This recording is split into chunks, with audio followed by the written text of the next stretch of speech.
After a couple days of hard work and some momentary procrastinations, I finally finished this furniture piece.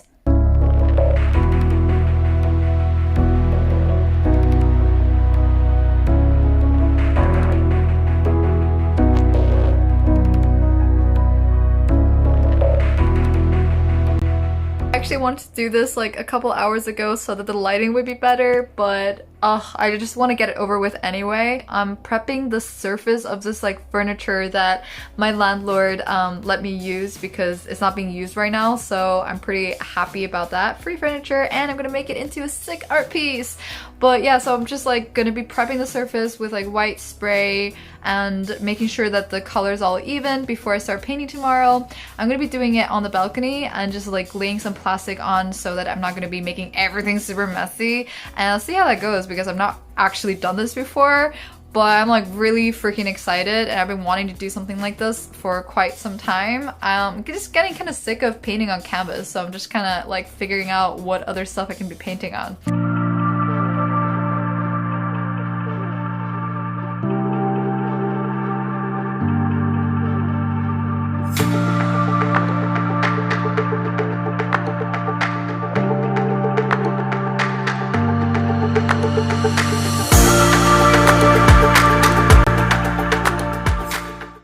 Oh my god, that did not go as planned. For some reason, when I thought of like spray painting, I thought it was gonna be easy. It's not! Like, it's totally different to painting. Like, I don't know how to explain it. It just, you can't, it's hard to control the density of the paint. And it depends on like how far the distance is from it, and it was way too dark for me to be doing this. I totally messed up. So like, yeah, I'm not gonna lie, the paint is not even, and I think I'm just gonna have to cover it and make it look really cool anyway with like colors tomorrow. But yeah, you know what? That was my first spray paint experience, and didn't go very smooth. I might as well not have spray painted the furniture, to be totally honest. And I actually also got some on my hands, and then I took forever trying to get it off my hands, so it was like really like it was like all white. I couldn't wash it off, so I was like, okay, let me try nail polish remover. So I went and like I put nail polish remover all over my hands just to get it off, and hey, it worked. But now my hands are burning, and yeah, I'm not gonna lie, this is just definitely a failed day. I'm kind of laughing at myself. The only thing positive to take from this is that I'm never gonna do that again. And if I spray paint again, ever, I'm gonna actually watch the videos and like see how people do it, because I totally failed today. I absolutely failed. Okay, whatever, like shit happens. Let's just start this painting process. As you can see, I'm using a, what is this called? A permanent marker. Yes, I'm using a permanent marker, which definitely makes my life easier. I could just go for it and pretty much express myself in a drawing style way. Although I do like to think of painting as kind of similar as drawing to begin with, but definitely using a permanent marker gives you a lot more control than when you're using a brush. I also decided for this furniture piece that I was going to use the same kind of style as the coloring book project that I've been working on called It Is Co. It's also an art community where I host art challenges for you guys to participate in using the same techniques that I use when I'm creating my work. So for this furniture piece, I decided to use that technique specifically, just to show you guys how you can actually really let your creativity loose on any medium that you have in front of you. It doesn't have to be canvas, it could be paper, it could be wood, it could be, you know, like something you're thinking of throwing away, but now you actually are able to use that as a piece of canvas and create it, you know, use it for like another purpose. And yeah, so it's also in a way recycling. But definitely have a look at the Instagram here, It Is Co. There's going to be way more stuff for it once the books are published. So yeah, just stay tuned about that. So the initial plan was definitely just to keep this piece black and white, but you know me, like I just get my urges. So I kind of decided that I wanted to add some color along the way, and I have these cool acrylics that I haven't really been using lately. So I decided to just kind of, yeah, go for it and use a little bit of color. And at the end of the day, the whole point of It Co is that you can actually create your own outlines for these coloring books, but also you are the ones who are coloring in your own outlines. So double taking charge. Like you get to take charge of everything in your life, design your life from scratch. So I think like coloring in these outlines actually does make sense in general because I don't like the whole point is to not restrict yourself and fall into the trap of someone else's like idea of who you should be, how you should perceive the world around you. So kind of just to have like a critical mind for everything and for yourself and understand that you're free to yeah be whatever comes naturally. The reason why I started Iris Co is because I wanted to offer something that was more accessible to everybody. And my personal relationship with fine art and when I'm creating something is very meaningful to me and super fulfilling. But that's not something I'm able to share with you guys. You can't just, experience how I feel inside my body, how I feel inside my mind doing what I love. And of course, if you decide that you want to be painting with me when I'm doing these videos, I think you can definitely receive the benefit of it. But most likely, you're just skimming through these videos and you're not actually going to be doing what I'm doing. You don't have the time or something. And I really wanted to be able to address that with Iris Co and offer fun challenges that people will participate in so that they actually have to engage with themselves and creating this kind of space for you to, experience the mirror of yourself through your own outlines or through coloring in, maybe my outlines or, you can create whatever you want with it. And so, yeah, that's why I started this project. And it's just the beginning stages. Like I mentioned in my previous video, talking about Iris Co. I did that a couple months ago. But there's just so much that I want to do with this project, and I see it going somewhere really amazing, really purposeful, really, really meaningful. And I consider it a community project because I just want to be able to remind people what art is. And we all came into this world loving art, loving to draw. Like, when you're in elementary school and your art teacher is like, oh, like giving you art projects to do. And I don't remember any kid being like, oh, this sucks. I hate this class. Everyone loves art class. And that's really what Iris Co is about, is just to remind you of that feeling and giving you that non-judgmental space to express yourself. And every expression is valid, every expression is beautiful. It's a window into your soul, it's a window into your true self, into your unique self. And it's interesting that we live in a society where uniqueness is not encouraged. I think this is perhaps about to change, but I remember, my own childhood, I did not feel like my uniqueness was something that was encouraged in my life. I felt like a freak, and it's not something that was encouraged until I really gained the self-confidence for me to be able to cope with that resistance from the majority of people in society. And I think it's important for us as we go into this, I guess, this new era of where technology is escalating like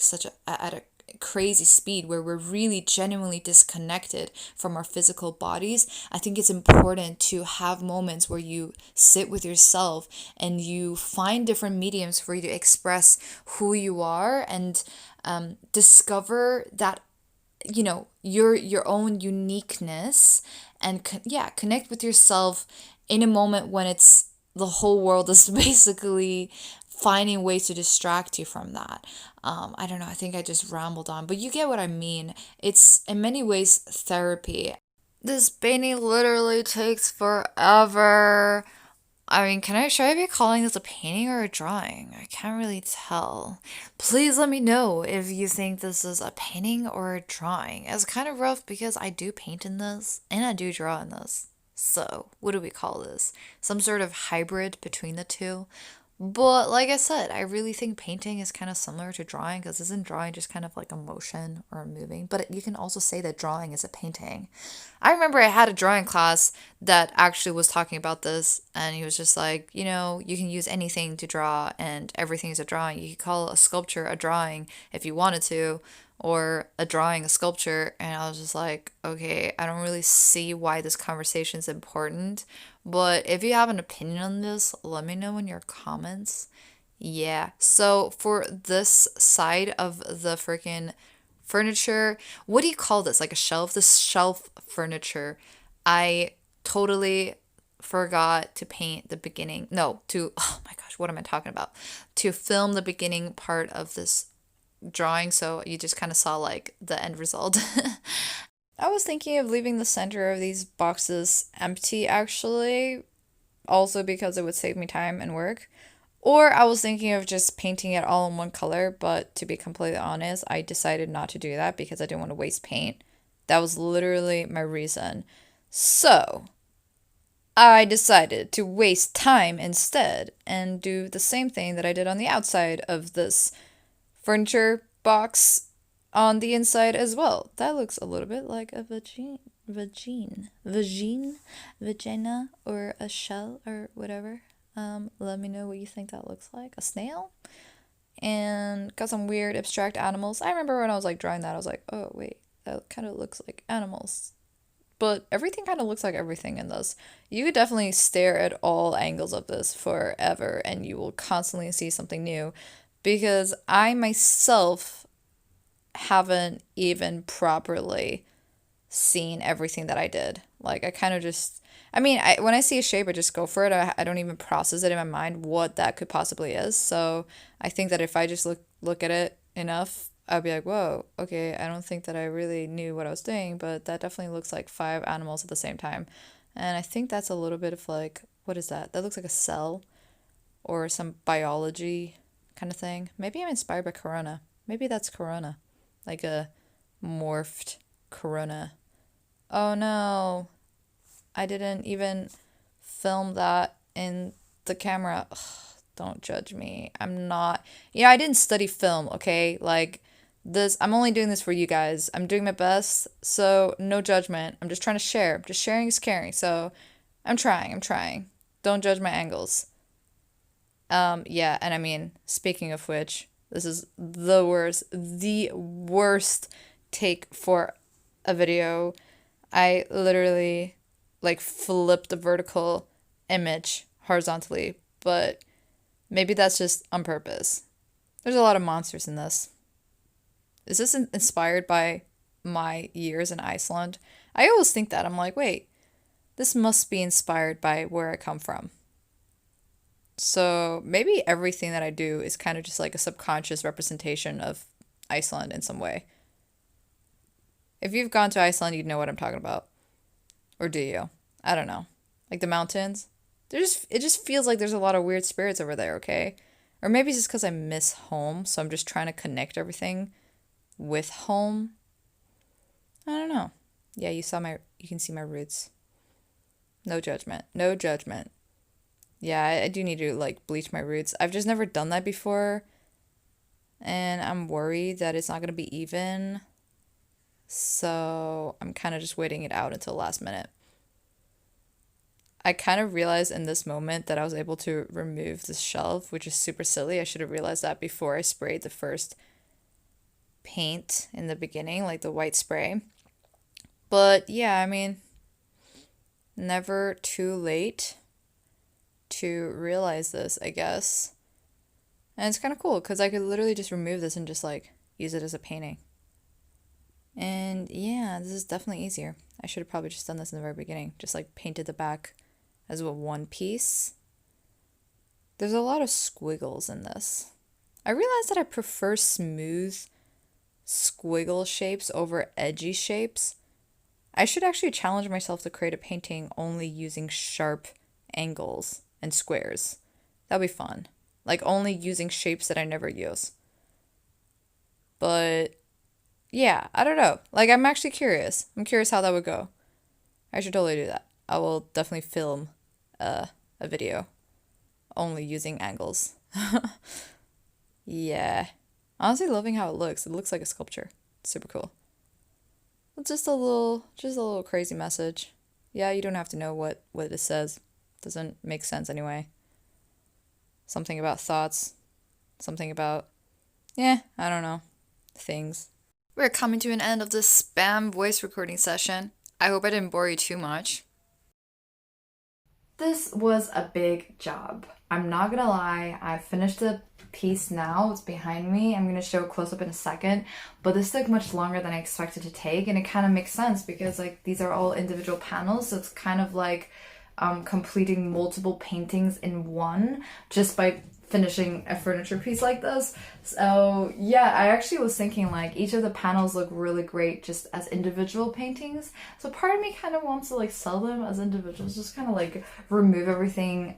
But at the same time, I do like how it looks together, and I love that it can function as a sculpture as well, and also a usable furniture piece. So I don't know what I'm gonna do, but also if I do end up removing it into panels, then there's like two different paintings on both sides. So if you get bored, you're able to flip it around and just like have a completely different image on your wall. But I think I'm gonna leave it the way that it is. And yeah, I would love to know what you guys think of the furniture, like of how it looks like in the end result. There's some like sentences that I wrote here and there in the piece, just random thoughts that came to my mind. None of it makes sense. Not really. I mean, I just feel like the world doesn't make sense. So there is a reason why I tend to write poetry and like put words into my artwork that don't make any sense. If we didn't decide that a car actually meant a car, it's just like a sound, you know what I mean? So that's kind of my approach to using words in my artwork, is just to remind us that we have power over how we construe things and how we understand the world around us. So yeah, and also just kind of like the inherent meaninglessness of everything, and that, yeah, like you can basically create your own meaning for everything. It's very like empowering in my humble opinion. Anyway, I went on a little bit of a tangent, but this is the finished product. I'm freaking exhausted. Putting this like video together is actually like, this was definitely the most amount of work I've had to do for a video, but I hope that it was fun for you. I did my best. I know that like for the time lapses, I actually filmed them vertically, so by flipping them horizontally, it might have been a little bit confusing for you to watch, but I hope it was okay. I mean, you can always flip my paintings in all directions anyway. If you like videos like this and you want to support me, but also I'm doing this for you guys, like I'm trying to share something of mine with you guys and hopefully be able to inspire you to be more creative, inspire you to be more yourself and embrace your own uniqueness. Ultimately, I'm doing this for you. So if you're interested, you should hit the subscribe button. I post weekly videos, and if you want to see these videos a week in advance, you can also check out my Patreon link right here. I also post some exclusive artworks and exclusive videos from time to time for Patrons only. So definitely, if you want more from me, definitely have a look there. Also, Instagram. I'll see you guys next week. Ciao.